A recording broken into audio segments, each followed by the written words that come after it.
Kart Double Dash. You were my very first Mario Kart game, and what a way to get me into the series.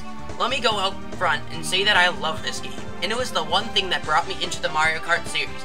But let's see why. If you haven't heard of Mario Kart, then you must be living in a closet somewhere.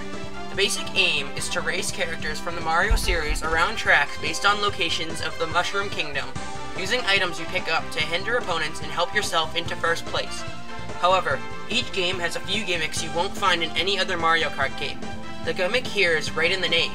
You'll choose two characters to race for you instead of one. One will drive while the other uses items. You'll choose two characters, choose a kart, obviously, and choose a track or cup with consecutive tracks to race on. Then it's go time. In single races, just try to get first. In cups, you'll still aim for first, but race on 4 tracks in a row. The higher your ranking in a race, the more points you'll get for that race. The player with the highest score after the 4th race wins. The graphics are what you'd expect from a Mario game.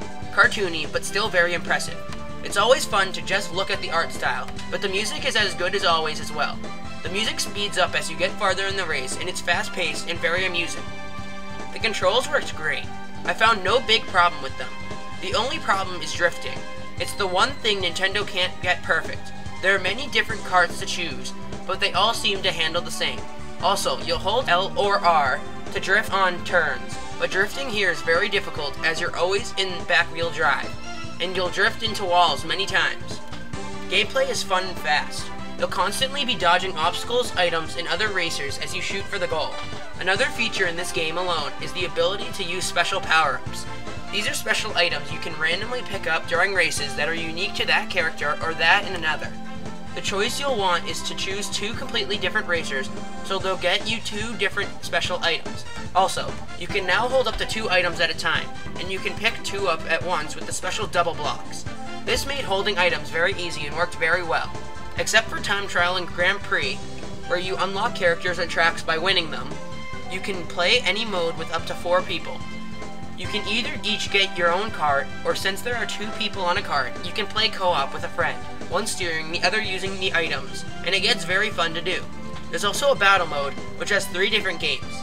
Balloon Battle is where each player gets some balloons, and the players use items to try to pop their opponent's balloons. There's also Shine Thief, where you want to get the Shine Sprite for as long as possible till the end. When someone gets it, they race around with it over their head. If they're hit, the sprite is knocked off for someone else to pick up. Finally, there's Bob-omb Blast, which has you collecting Bob-ombs instead of items. When you hit an opponent, you'll get a star, but if they hit you afterwards, they take the star back. It takes longer than you might think, but it's very addictive. Mario Kart Double Dash is a fantastic game.